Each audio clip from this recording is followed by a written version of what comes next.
Projetos na área da agricultura e da segurança alimentar projetam Bauru como uma referência para outros países. Delegação de prefeitos da América Central visita a cidade e conhece uma horta urbana e a cozinha comunitária. Aula magna das 3 faculdades da Unesp em Bauru traz o artista Antônio Nóbrega para uma reflexão sobre educação e arte.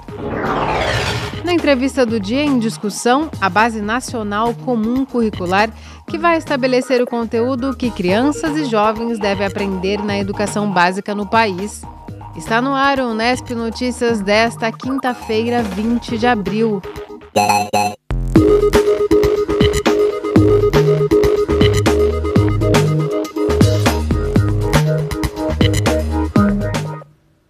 Boa noite. Os projetos que Bauru desenvolve na área de agricultura e segurança alimentar chamaram a atenção de autoridades de outros países. O município recebeu ontem a visita de 7 prefeitos de 3 países da América Central, Guatemala, Honduras e El Salvador, e eles conheceram ações como uma horta urbana e a cozinha comunitária. O prefeito de Bauru, Clodoaldo Gazeta, assinou um termo de cooperação entre os municípios. O objetivo é passar o conhecimento que já foi adquirido com as experiências na área.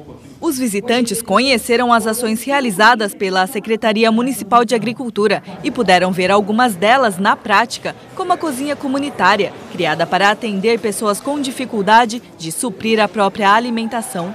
A agricultura familiar, com certificação, com produção de qualidade, pode ser e é um grande fator de geração de emprego, renda e de alimento saudável para o consumidor brasileiro. Então, para nós, um motivo de bastante orgulho saber que o trabalho singelo tem sido referência aí para a cidade, para mostrar o nosso município de Bauru para o mundo. Na cozinha comunitária são servidas refeições a R$1 para beneficiários do programa Bolsa Família. A alimentação é nutricionalmente equilibrada e de boa qualidade. Tudo foi provado pelos representantes da América Central.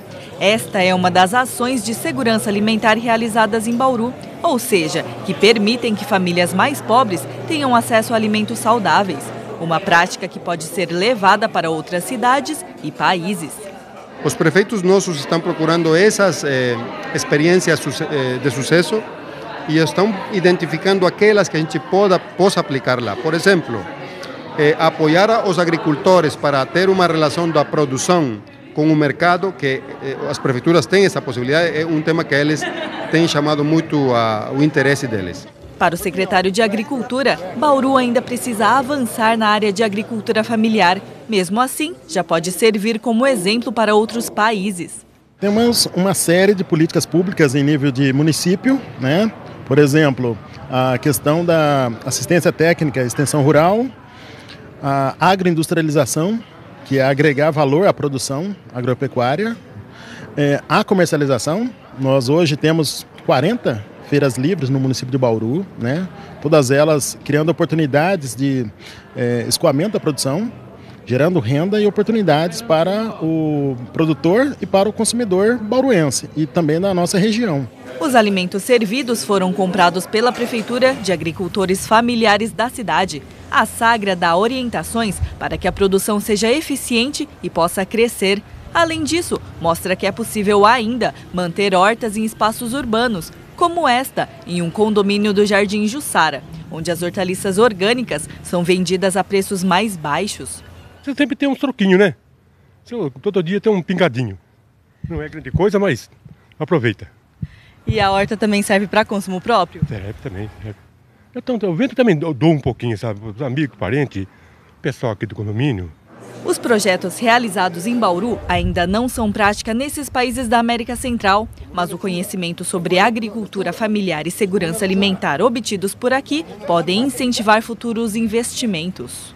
Vamos a tomar en la medida que sea posible, pero con mucha voluntad, como la voluntad que tienen acá, nos han enseñado mucho, la vamos a hacer posible.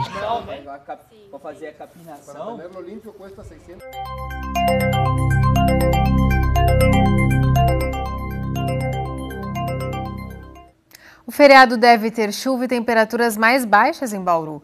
Veja os detalhes no mapa. A chegada de uma frente fria que já traz chuvas fortes hoje no oeste do estado mantém o tempo instável amanhã em todas as regiões paulistas. Em Bauru, a sexta-feira deve ter chuvas a qualquer hora do dia. Agora a umidade do ar é de 52%. A velocidade dos ventos é baixa, de 3 km por hora. Hoje a temperatura variou dos 16 aos 29 graus. Para amanhã a mínima prevista é de 21 e a máxima de 27 graus. Para quem vai ficar em Bauru no feriadão de Tiradentes, os atendimentos médicos de urgência e emergência seguem normalmente nos pronto-socorro central e infantil e nas UPAs. Os casos de urgência envolvendo DAI devem ser comunicados nos números 0800 77 10 195 ou no 3235 6140.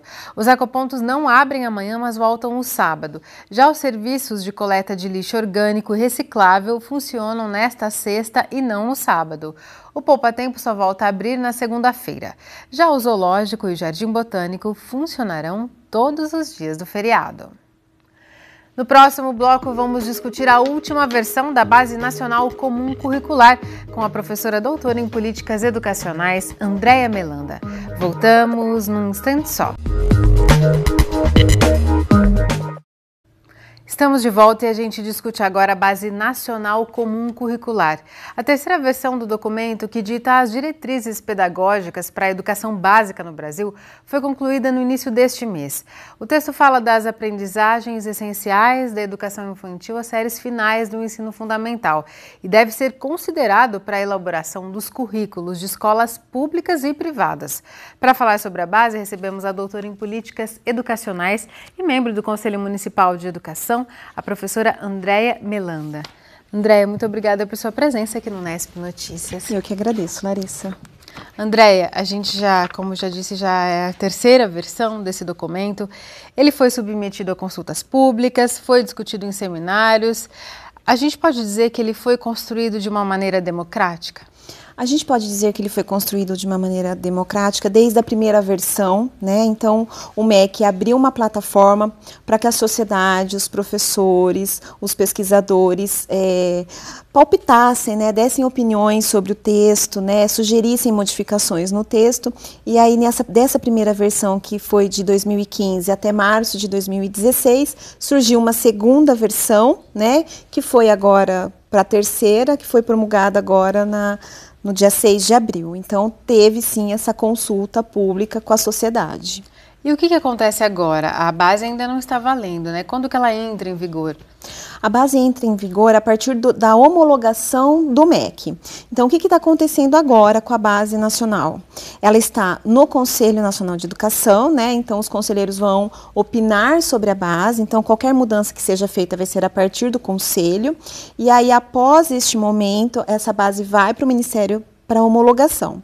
E aí os sistemas, as escolas têm um prazo, né? Porque toda lei, quando ela é instituída, ela tem um prazo, uma gradualidade na implantação. E aí os sistemas terão, então, 2 anos para efetivamente colocar a base para funcionar. Esse parecer do Conselho Nacional de Educação deve ser dado até o fim deste ano? É o prazo que o MEC estipula, né? Mas sempre há atrasos, né? Desde a primeira versão da base, ela está vindo com atrasos, né? Então pode ser que isso não ocorra.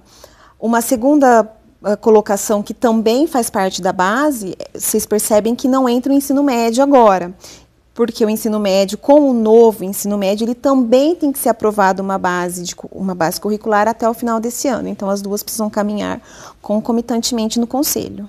E esse texto, então, ele pode sofrer alterações ainda?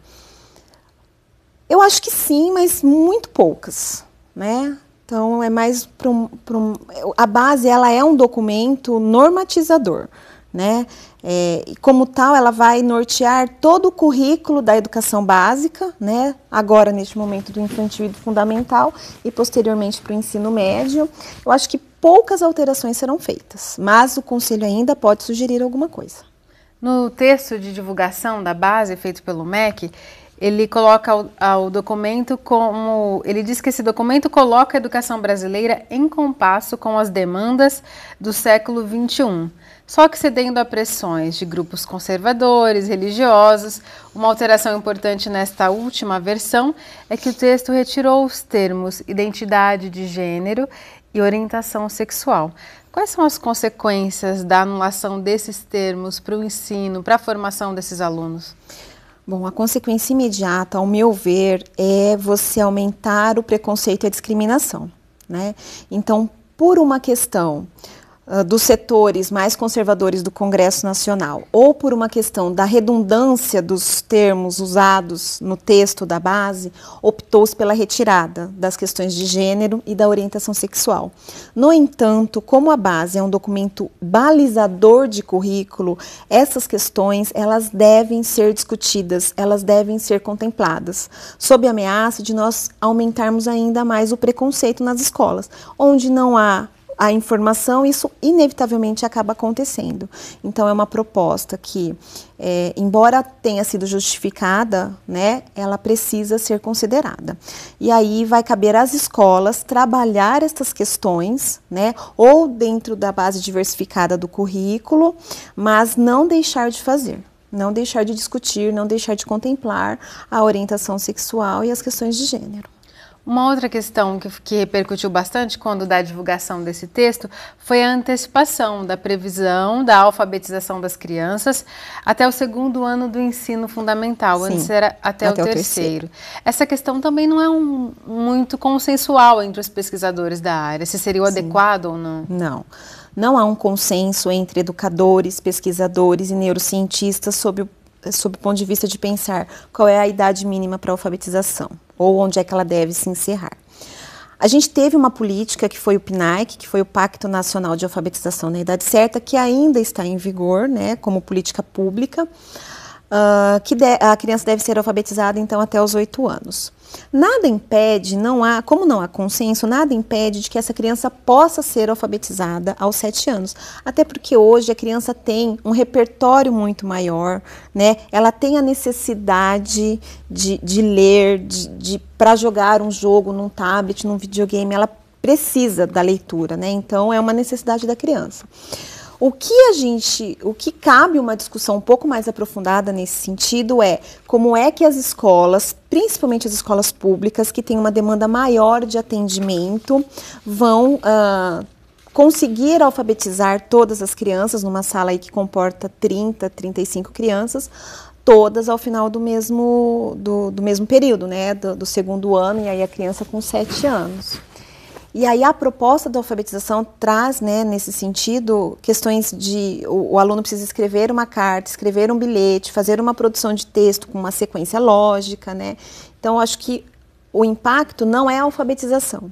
O impacto é, primeiro, como é que essa alfabetização vai ser dada, qual é a estrutura que o Estado vai dar para a alfabetização do ponto de vista do atendimento, né, das matrículas. A gente tem muita matrícula na escola pública que é com mandado de segurança, e num segundo momento, que técnica e que método que vai ser usado para alfabetizar, porque isso não fica claro na base. A base não explicita. Não. E um dos objetivos finais desse documento, que é essa diretriz, é trazer a equidade do que se ensina em escolas públicas e particulares. Mas é um pouco utópico pensar que esse documento vai conseguir levar, né, nivelar a qualidade desse ensino, né? Vai ser difícil para que ela seja implantada, essa base?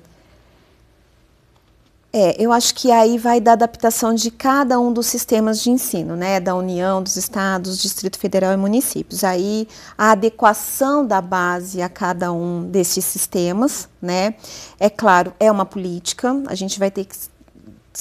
É uma política importante, inclusive porque vai balizar a formação de professores, material didático, as propostas pedagógicas das escolas, mas isso é um caminho que vai ser percorrido assim com muita calma, né, com muito discernimento por todos os sistemas, porque afinal de contas nós estamos falando aí de uma faixa etária que vai desde a creche, né, da pré-escola até o final do ensino fundamental. Então a gente está falando aí de crianças com 4 anos, que é o nível obrigatório, até os 14, que é o 9º ano do ensino fundamental. Então, é muita gente para a gente acertar o passo dentro da base. Tá certo, André. Muito obrigada por suas contribuições, por aprofundar essa discussão aqui. Eu que agradeço. Depois do intervalo, você confere a passagem do artista Antônio Nóbrega pela Unesp em Bauru. Contando a própria experiência, ele trouxe uma reflexão sobre arte e educação para alunos, professores e a comunidade. Voltamos já já. O Anfiteatro Guilhermão da Unesp foi palco de uma aula magna para as 3 faculdades do campus. O evento trouxe o artista Antônio Nóbrega, que deu uma lição sobre arte e educação. Entre estudantes, professores, servidores da universidade e membros da comunidade, cerca de 800 pessoas prestigiaram a aula magna da Unesp em Bauru. A sessão foi presidida pela professora Vera Capellini, coordenadora do curso de Pedagogia. O evento também contou com a presença dos dirigentes das 3 faculdades do campus e representantes do Centro Acadêmico Paulo Freire. Depois das boas-vindas ao público, subiu ao palco a Orquestra Maracatu Peito Aberto, de Lençóis Paulista.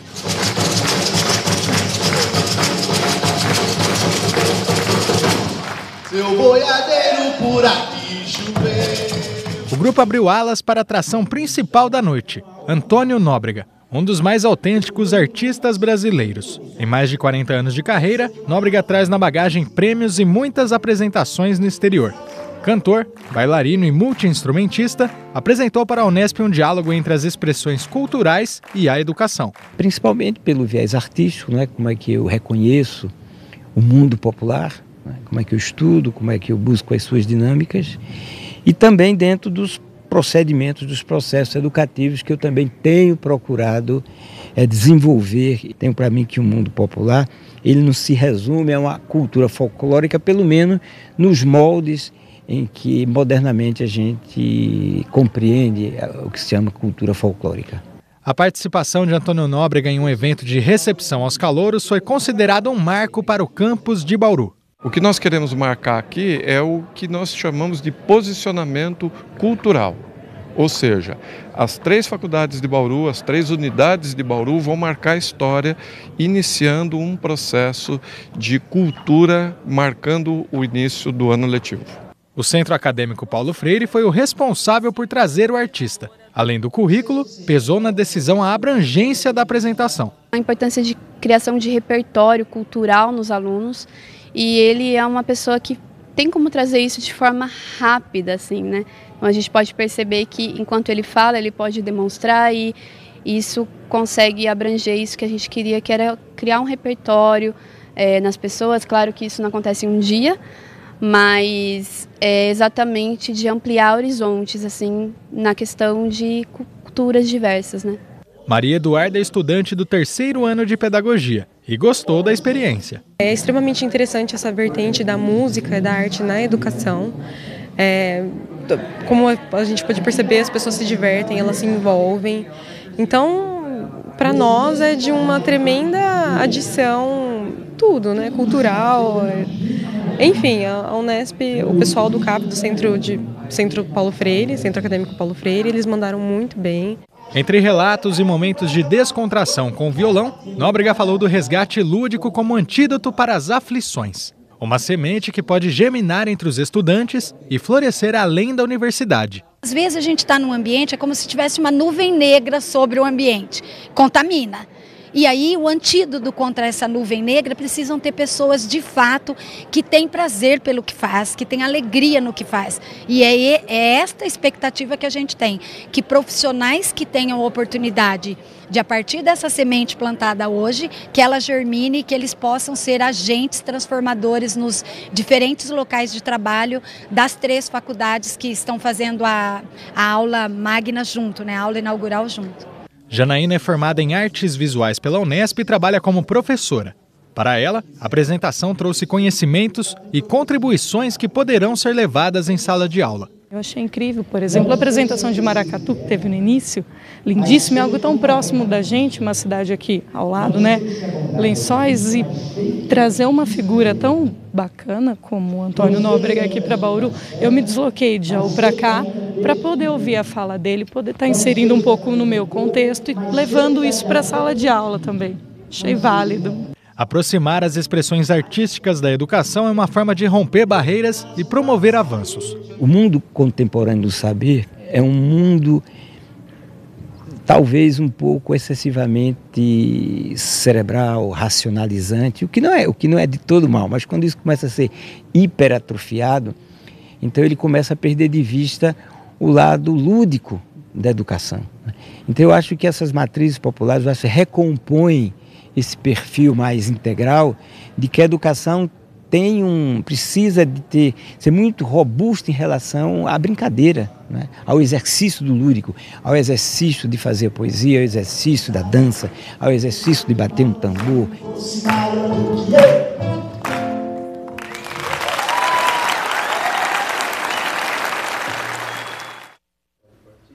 O Unesp Notícias fica por aqui, mas antes uma dica de cultura e solidariedade. O músico Cris Ventura e a banda TKR Cara Preta abrem hoje, às 8 da noite, a 5ª edição do festival Rock and Hope, no Village Mall Center.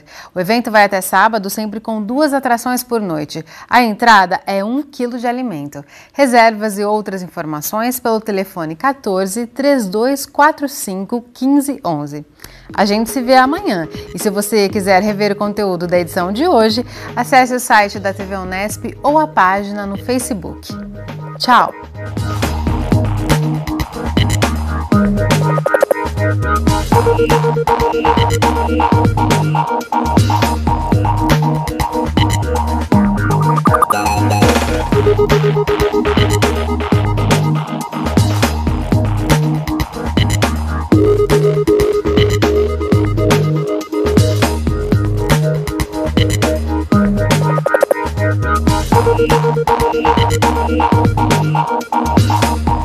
Thank you.